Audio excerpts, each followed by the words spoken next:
The World Boxing Council is represented by President Jose Suleiman and representative of that organization, Dr. Elias Ghanem. The World Boxing Association, its president Gilberto Mendoza at ringside, along with James J. Binns, Esquire, legal counsel, and championship committee chairman, Dr. Elias M. Cordova. The three judges for this contest, John Stewart, Eva Shane, and Rocky Castellani. Chief ringside physician, Dr. Frank B. Doggett.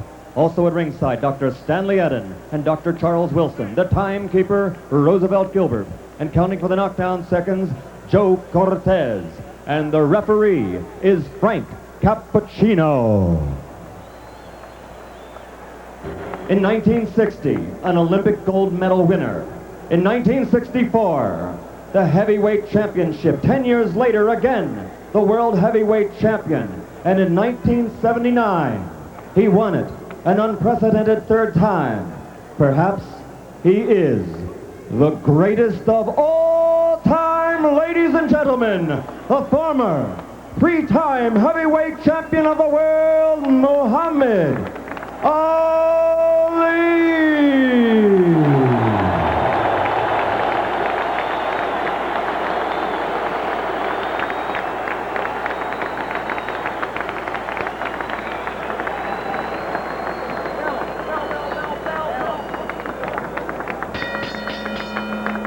And now, ladies and gentlemen, once and for all, let's get ready to rumble 12 rounds for the undisputed heavyweight championship of the world.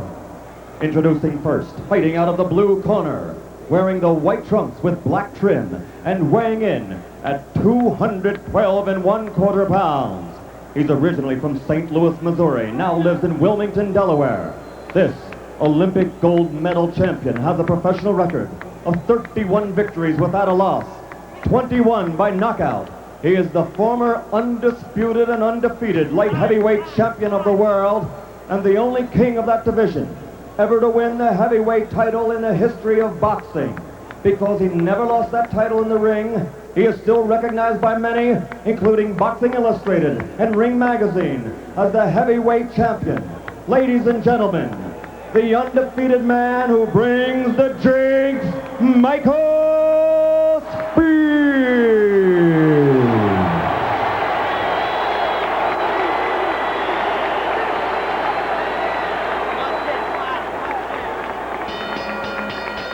And fighting out of the red corner, wearing the solid black trunks and weighing 218 1/4 pounds, originally from the streets of Brooklyn.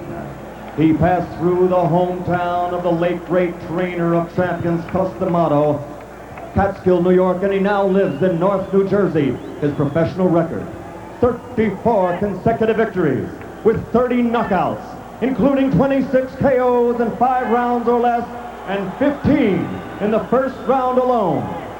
Ladies and gentlemen, presenting the undisputed, the undefeated heavyweight champion of the world, Tyson.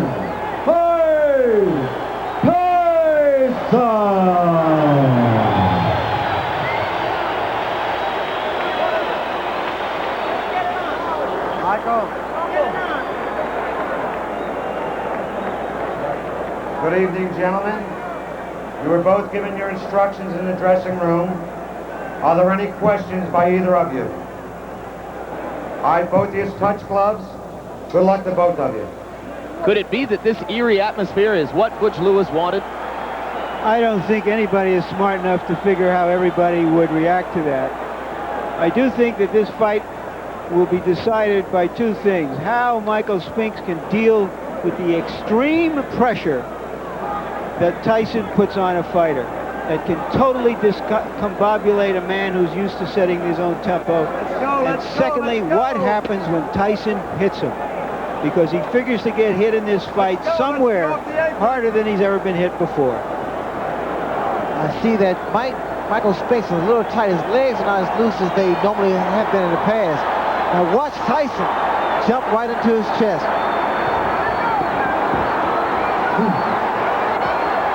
Michael Spinks, give him a little movement. Keep those hands high. Very, Spinks very high. stepping in. All right, stop punching. Whoa. Hey, Mike, knock it off, man. Knock it off. Cappuccino already warning Mike about the elbows. Various opponents have complained that Tyson rocks them with elbows along the ropes in close. You see the tactics used by Michael Spinks now. He's throwing his jab, but he has to keep those hands extremely high. Watch for the uppercuts, too. Tyson landed a left hand in close quarters, and now Cappuccino goes to work again. Tyson not afraid, as we expected, and Spinks ready to mix it up with him. Tyson along the ropes doing damage. Michael Spinks has to keep moving because every shot... Uppercut landed inside, and Spinks went down. It was the left uppercut. I was surprised there was a body shot that put him to the canvas. And that is the first time Michael Spinks has ever been down in a professional fight. And he's down again and in serious trouble. A right hand right on the chin. 6, 7, 8. He's not going to make it. It's all over.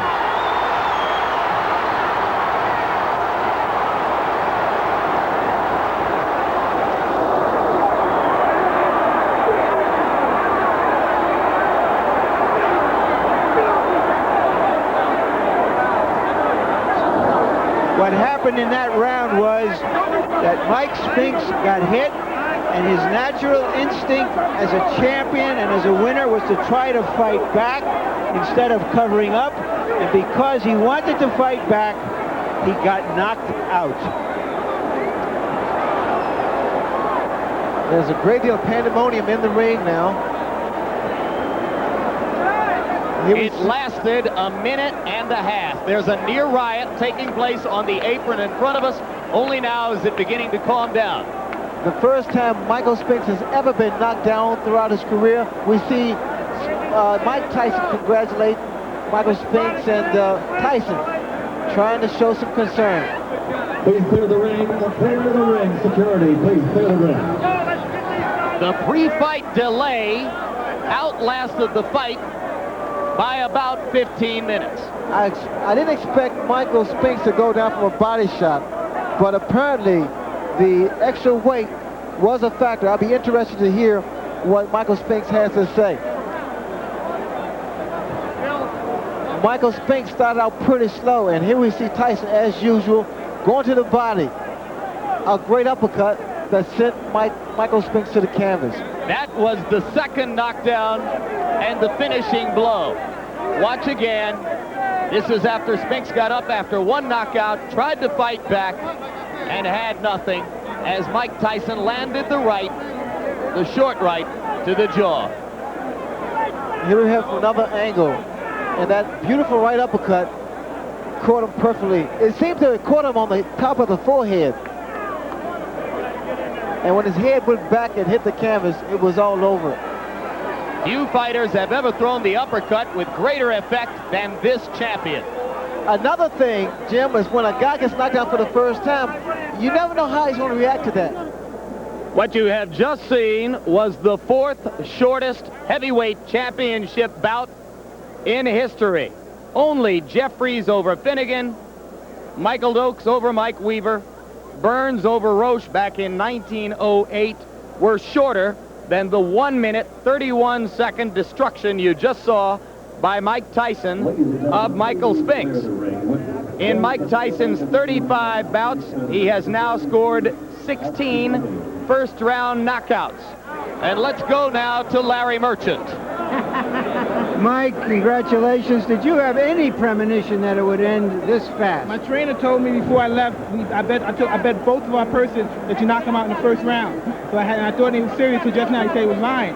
And so I went out and knocked him out in the first round. It seemed to... What did you